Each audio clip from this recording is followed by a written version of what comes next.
Hey guys, welcome to Learn with Sid. From today onwards, I'm starting Neet or JE series based on current electricity. And in this video, we'll be discussing about electric current and Ohm's law. So let's start. So firstly, we need to remember some of the formulas to solve the problems on electric current which are coming in JE or Neet. In that, the basic formula is electric current is equals to charge divided by time, or we can write I is equals to Q by T. This is the basic formula for the electric current. Now we'll derive electric current formulae with different terms. So let's say charge Q is equals to N into E. If we substitute this in the above equation, we will get I is equals to Ne divided by T. So this is another form of electric current. And now let's consider an electron revolving in a circle of radius r with speed v. Now the time period of that electron can be calculated by the given formula, that is T is equals to 2 pi by omega, where T is the time period and omega is the angular velocity of that electron. Now since the electron is revolving in a circle, current at any point on that orbit is given by I is equals to charge flowing in one revolution into number of revolutions per second. That can be written as I is equals to E into frequency, where frequency is nothing but number of revolutions per second. And we know that frequency is equals to 1 divided by time period. So therefore that formula can be written as I is equals to E into 1 by T. Now if we substitute time period in this equation, we will get I is equals to E omega divided by 2 pi. This is the electric current formula when angular velocity of that electron is given. Now, if they have not given angular velocity, instead they have given radius r and speed v, then we know that angular velocity is equals to speed divided by radius, that is omega is equals to v by r. If we substitute in this equation, we will get I is equals to ev divided by 2 pi r. This is another form of electric current in terms of velocity of the electron and radius of that circle. So these are the formulae on electric current which are very important. We should remember to solve many of the problems coming in NEET or JE or many of the competitive exams. Now let's discuss some of the formulae regarding Ohm's law.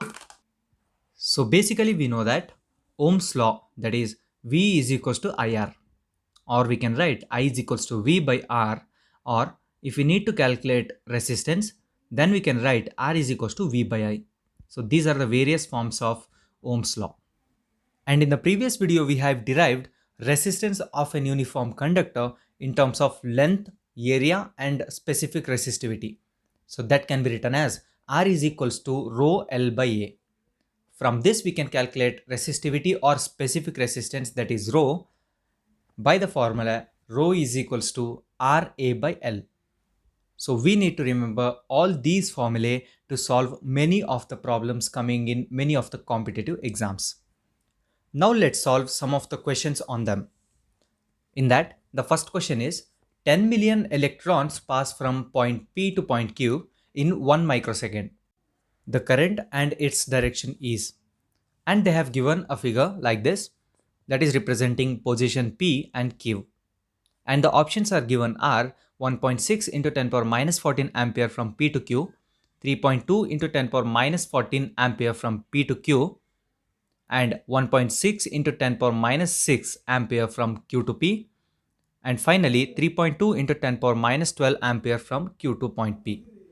So to solve this, we need to know how the current is produced and in what direction. So let's consider this diagram. And in the question, they have mentioned that electrons are moving from point P to Q. And if the electrons are moving from point P to Q, the current is produced in the opposite direction, that is from Q to P. So by this, we can delete two options, that is A and B. We have left with two options. So to pick the correct answer from C to D, we need to calculate the amount of current. So to find the amount of current, we need to understand the question first. That is, they have given that 10 million electrons passing from point P to Q. It means they have given number of electrons, that is n value, that is equals to 10 million, or we can write 10 power 7. And he has also given that those 10 million electrons are moving in 1 microsecond. And we know that microsecond is nothing but 10 power minus 6 seconds. Therefore, t is equals to 1 into 10 power minus 6 seconds. And previously we have discussed a formula, that is I is equals to Ne divided by T. Here we know the value of N and T. And since the value of E, that is charge on electron, is constant, we can write E is equals to 1.6 into 10 power minus 19 coulomb. Let's substitute N, T and E value in the above formula. We will get I is equals to 10 power 7 into 1.6 into 10 power minus 19 divided by 10 power minus 6. Let's take this 10 power 6 in the numerator and add the powers of 10. We will get 1.6 into 10 power minus 19 plus 7 plus 6. So finally we will get I is equals to 1.6 into 10 power minus 6 ampere. So option D is wrong and option C is the right option, that is 1.6 into 10 power minus 6 ampere, and the current is produced from Q to P. Now let's move to the next question. Question number 2 says that 1 ampere current is equivalent to, and the options given are 6.25 into 10 power 18 electrons per second, 2.25 into 10 power 18, 6.25 into 10 power 14, and 2.25 into 10 power 14. So to solve this, we know that I is equals to Q by T, that is electric current is equals to charge divided by time. So from this, 1 ampere of current is defined as the ratio of 1 coulomb of charge to the 1 second of time. We need to remember this formula or this concept to solve this MCQ. We know that I is equals to Ne divided by T. From this, N can be written as N is equals to I into T divided by E. Here substitute I is equals to 1 ampere as per the given MCQ, and at 1 ampere we have time, that is 1 second. And we know that charge on the electron is nothing but 1.6 into 10 power minus 19 coulomb. Substituting all these values in the above formula, we will get N is equals to 1 ampere into 1 second divided by 1.6 into 10 power minus 19 coulomb. After solving this, we will get N is equals to 6.25 into 10 power 18 electrons per second. So therefore, option A is the correct answer. Now let's move to the third question, which says that a current in a wire is given by the equation I is equals to 2t square minus 3t plus 1. The charge through cross section of a wire in time interval t is equals to 3 to t is equals to 5 second is. So question is saying that he has given value of current and also he have given the time interval 3 to 5 seconds. We need to calculate the value of Q. And the options are given as 32.33 coulomb, 43.34 coulomb, 45.5 coulomb, 42 coulomb. Now let's solve this problem. Here we need to write given first. That is, he has given value of I in terms of time. That is, I is equals to 2t square minus 3t plus 1. And he has also given the time interval and asking us to find the charge. So therefore, Q we need to find in the time interval t is equals to 3 second to 5 second. We know that from the definition of electric current, I is equals to dq divided by dt. From this we can write dq is equals to I into dt. Substitute I value in this, we will get dq is equals to 2t square minus 3t plus 1 into dt. To find the value of q, we need to integrate. And we have to integrate between the limits 3 to 5. So after that we will get integration of dq is equals to integration from 3 to 5 2t square minus 3t plus 1 into dt. Here we are using the formula integration of x power n, that is equals to x power n plus 1 divided by n plus 1. So by using that formula, we can write q is equals to 2t cube divided by 3 minus 3t square divided by 2 plus t from limit 3 to 5. So by substituting the upper and lower limits, we will get Q is equals to 2 into 5Q minus 3Q divided by 3 minus 3 into 5 square minus 3 square divided by 2 plus 5 minus 3. By solving this, we will get the value of Q as 43.34. Therefore, option B is the correct answer. Now let's move to the fourth question. It says that the current in a wire varies with time according to the equation, that is I is equals to 4 plus 2t.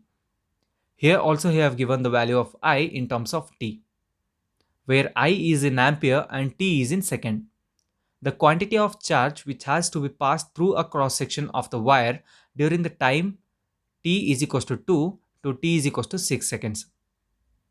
So this is the same formula as the previous one.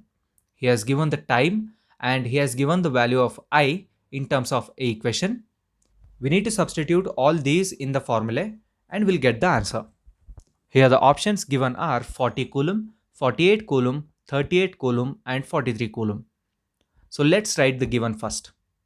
He has given value of I, that is 4 plus 2t, and he asks to find out Q in time interval t is equals to 2s to 6s. So we know that I is equals to dq by dt. By rearranging this, we can write dq is equals to I into dt. Substitute I in this, we'll get dq is equals to 4 plus 2t into dt. Now we need to integrate between the limits 2 to 6. So therefore we can write integration of dq is equals to integration of 2 to 6 4 plus 2t into dt. After solving and simplifying this, we will get q is equals to 48 coulomb. So therefore option B is the correct answer. Now let's move to question number 5. It says that in an atom of electrons revolving around the nucleus along a path of radius 0.72 Armstrong, making 9.4 into 10 power 18 revolutions per second, the equivalent current is. In this question, he is asking us to find the current and he has given the radius, that is 0.72 Armstrong, and the frequency, that is nothing but the revolutions per second, that is the value of 9.4 into 10 power 18 revolution per second. And the options are 1.2 ampere, 1.5 ampere, 1.4 ampere and 1.8 ampere. Now let's solve this. So now let's write given. He has given the radius, that is 0.72 Armstrong, and remember that 1 Armstrong is nothing but 10 power minus 10 meter. So therefore radius can be written as 0.72 into 10 power minus 10 meter. And he has also given the value of frequency, that is equals to 9.4 into 10 power 18 revolutions per second. And we have discussed a formula previously, that is I is equals to E into frequency, where E is the charge on the electron and the value of frequency is in given. So let's substitute those values in this equation. We will get 1.6 into 10 power minus 19 into 9.4 into 10 power 18. So by solving this, we will get I is equals to 1.504. So therefore option B is the correct answer. Now let's move to the next question, which says that the direction of flow of current through electric circuit is. Option A is from low potential to high, option B is from high to low, option C is does not depend upon potential value, and option D is current cannot flow through a circuit. So to solve this, let's consider two terminals of a battery. The bigger terminal is high potential, or we can say positive, and the smaller terminal one is lower potential, which is negative terminal. Let's consider an electron which is at the lower potential. Since electron is negatively charged, the lower potential will repel the electron. So therefore, electron will try to move to high potential in this direction. If the electron is moving from low potential to high potential, then the current is produced in the opposite direction, that is from high potential to low potential. So therefore, option B is the correct answer, that is current is produced from high potential to low potential. Now let's move to question number 7, which says that a wire of resistance 4 ohm is used to wind a coil of radius 7 cm. The wire has a diameter of 1.4 millimeter and the specific resistance of its material is 2 into 10 power minus 7 ohm meter. the number of turns in the coil is, and the options given are 50, 40, 60 and 70. So in this question he has given that the value of resistance, that is 4 ohm, and he has also given the radius, that is 7 centimeter, or we can write R is equals to 7 into 10 power minus 2 meter, and he has also given the diameter value, that is 1.4 millimeter, and we know that milli is nothing but 10 power minus 3. Therefore diameter D is 1.4 into 10 power minus 3 meter. And he has also given the specific resistance, or we can call it as resistivity, that is rho is equals to 2 into 10 power minus 7 ohm meter. And he has asked us to find the number of turns, that is the value of N. We know that R is equals to rho L by A, which we have previously derived.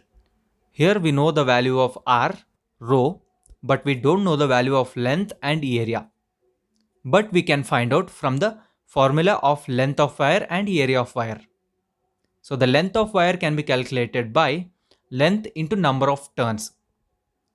And the length can be written as 2 pi r, and the number of turns can be written as n. So the formula for length can be written as 2 pi r into n. Here we know the value of r, and n we need to find out. So therefore L is equals to 2 pi into 7 into 10 power minus 2 into n.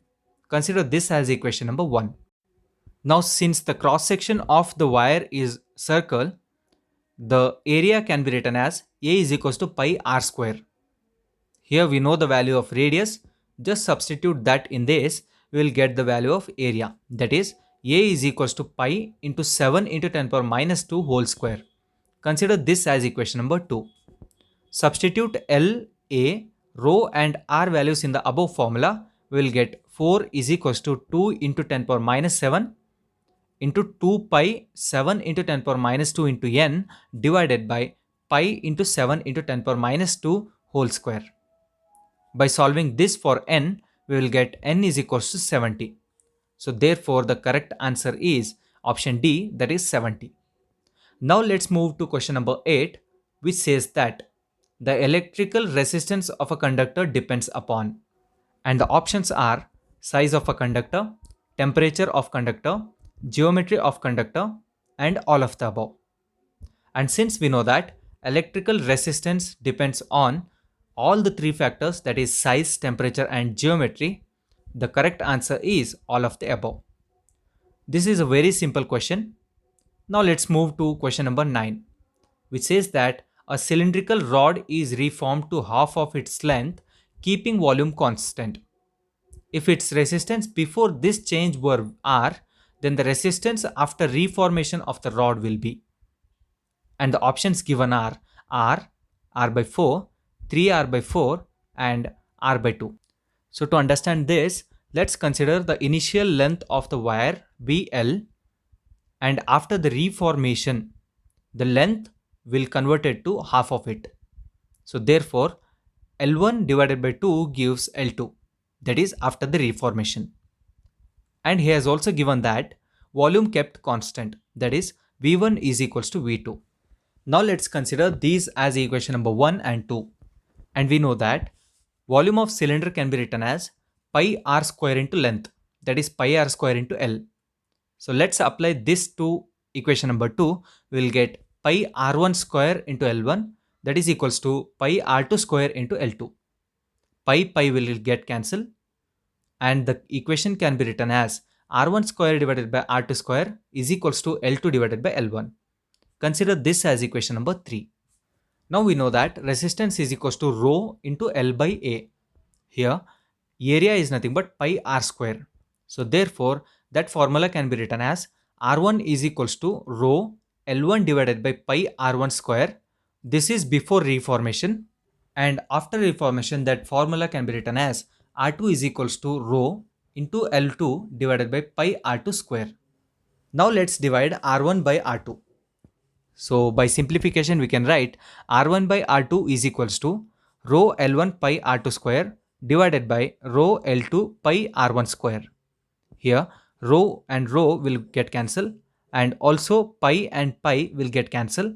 So therefore we can write L1 into R2 square divided by L2 into R1 square. And from equation number 3, we can write, now if we write reciprocal of the whole formula, we will get R2 divided by R1 is equals to L2 into R1 square divided by L1 into R2 square. From equation number 3, by substituting R1 square divided by R2 square in this equation, we will get R2 divided by R1 is equals to L2 into L2 divided by L1 into L2. So by this we can write R2 by R1 is equals to L2 by L1 whole square. Now substitute the value of L2 by using equation number 1, we will get R2 divided by R1 is equals to L1 divided by 2L1 whole square. L1 will get cancelled and R2 can be written as R2 is equals to R1 divided by 4. Here R1 is nothing but R. So therefore answer is nothing but R divided by 4. So option B is the correct answer. Now let's move to question number 10, which says that a wire with 15 ohm resistance is stretched by 1/10 of its original length and kept volume of wire is constant. Then its resistance will be. In this also we need to find the resistance. The options are 15.18, 81.15, 51.18, 18.15. So let's solve this problem. So let's write given first. He has given value of resistance that can be taken as R1 is equals to 15 ohm. Let's consider a wire of length L. And he said that the wire is stretched by 1/10 of its original value. That is 1/10 is nothing but this much. This much has increased after stretching. So therefore after stretching the wire will become like this. Red color represent the increased length. Now the length of the increased portion is nothing but L divided by 10. And length of the initial wire is L. If we add this, we will get the final length, that is L2. So therefore L2 can be written as L plus L divided by 10. After solving this, we will get L2 is equals to 10L divided by 10. Consider this as equation number 1. And he has also given that the volume is not changing. That is, the volume of wire is constant. So therefore, volume of wire, we know that pi r square into L. And from the question, we came to know that initial value is equals to final value. We can write pi r1 square into L is equals to pi r2 square into L. Here pi and pi will get cancelled and we can write r1 square into L is equals to r2 square into L. Consider this as equation number 2. Since we need to find out the resistance after stretching, we know that R2 is equals to rho into L2 divided by pi R2 square, where L2 is the new length and pi R2 square is the area after stretching. Now substitute equation number 1 in this, we will get rho 11L divided by 10, that is divided by pi R2 square. Consider this as equation number 3. And from the equation, I have taken the value of R2 square and substituted in equation number 3, we will get rho 11L divided by 10, that is divided by pi R1 square into L divided by L2. So after simplifying this equation, we will get rho L divided by pi R1 square into 11L2 divided by 10L. Here rho L divided by pi R1 square is nothing but R1. And also substituting the value of L2 in this equation, we will get R2 is equals to R1 into 11 divided by 10L into 11L divided by 10. So LL will get cancelled and finally we will get R2 is equals to R1 into 11 divided by 10 whole square. And since we know the value of R1, substituting that in this, we will get the final equation, that is R2 is equals to 15 11 by 10 whole square. So the value of R2 will be 18.15 ohms. So therefore option D, that is 18.15 ohms, is the correct answer. Now let's move to question number 11. It says that space between two concentric pairs of radii R1 and R2 such that R1 is less than R2 is filled with a material of resistivity rho. Find the resistance between inner and out surface of the material. And he has also given this diagram.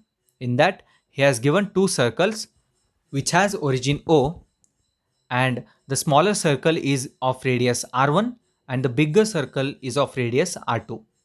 And the options given are r1 by r2 into rho by 2, r2 minus r1 divided by r1 into r2 into rho divided by 4 pi, r1 r2 rho divided by r2 minus r1 into 4 pi, none of the above. Now let's solve this. So to understand this, let's consider a diagram which is like this, and the inner circle radius is r1 and the outer circle radius is r2. Here he has asked to find the resistance between inner and outer surface. That is, we need to find the resistance of that yellow color region. So to find that, we need to consider a basic formula, that is R is equals to rho L by A. Now let's consider a small length, that is dl, and area of the circle can be written as 4 pi L square. So therefore, the formula can be written as R is equals to rho into dl divided by 4 pi L square. Since we need to find out from R1 to R2, we need to integrate this equation between the limits R1 and R2, which will give the resistance between the outer and inner surfaces.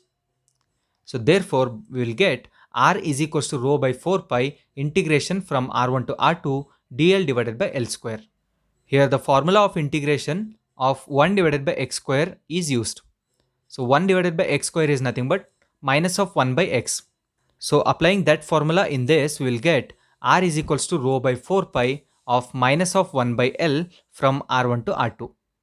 By substituting upper and lower limits, we will get R is equals to rho by 4 pi 1 by R1 minus 1 by R2.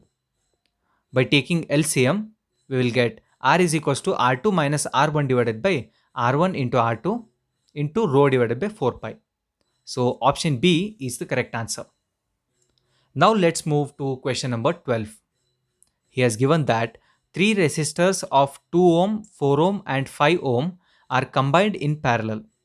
This combination is connected to a battery of EMF 20 volts and negligible internal resistance.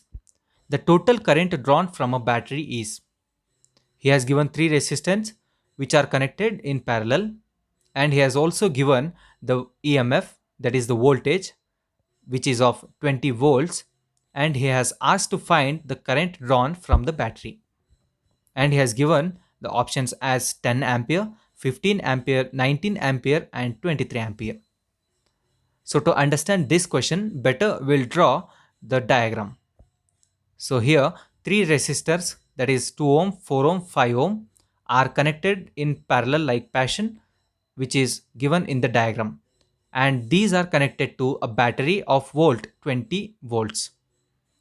So since current is flowing from higher potential to lower potential, the direction of current will be like this. And after the junction point, current I is divided into I1, I2 and I3, where I1 is flowing through 2 ohms, I2 is flowing through 4 ohm resistor and I3 is flowing through 5 ohm resistor. So if we find the value of I1, I2 and I3, we will get the value of I by combining all these. So therefore, I1 and I2 and I3 can be calculated from the Ohm's law, which says that voltage divided by resistance. So therefore, I1 is equals to V by R1, I2 is equals to V by R2 and I3 is equals to V by R3. And since in the parallel combination, the voltage remains same, we can take voltage value same for all cases. So substituting value of V, R1, R2 and R3, we will get I1 is equals to 20 by 2, I2 is equals to 20 by 4 and I3 is equals to 20 divided by 5. So after solving this, we will get I1 as 10, I2 as 5 and I3 as 4. By adding all these, we will get I is equals to 10 plus 5 plus 4, that is equals to 19 ampere. So therefore, the value of current drawn through a battery is 19 ampere, that is option C is the correct answer. So now let's move to the last question, that is 13th question, which says that the voltage V and current I graphs for a conductor at two different temperatures T1 and T2 are shown in the figure. the relation between T1 and T2 is, and the given figure is this one. And the options given are T1 is greater than T2, T1 is less than T2, T1 is equals to T2, and T1 is equals to 1 divided by T2. Now let's solve this question. So before going to that, we need to understand a concept by considering this diagram. Now let's try to find the slope of both the lines. And let's take a value of I on the x-axis, which is kept constant. And now let's try to find the slope of both the straight lines by considering these 2 points. Now slopes of temperature 1 line and temperature 2 line can be calculated like this. And now let's try to find out the values of V. So for both the triangles, draw the horizontal lines for the endpoints. We'll get like this. And the value of V for the slope of line T1 can be written as V1, and for T2 can be written as V2. And the value of I is kept constant, so therefore the value of I on the x-axis can be taken as I. Here the slope of line T1 can be written as slope is equals to y by x. And since the value of y is V1 and value of x is I, the slope of temperature T1 line can be written as V1 divided by I. And similarly, slope of temperature T2 line can be written as V2 divided by I. And by the observation, we got to know that V1 is greater than V2. So therefore, we can write V1 divided by I is greater than V2 divided by I. And from the Ohm's law, we know that V by I is nothing but resistance. So therefore, we can write this equation as R1 is greater than R2. And remember that in the conductors, as the temperature increases, resistance also increases. So therefore, resistance is directly proportional to temperature. So we can write this equation as T1 is greater than T2. So the correct answer is option number A, that is T1 is greater than T2. Hope you guys understood all the problems. In the next video, we'll be discussing about combination of resistors, that is series and parallel combination. Thank you.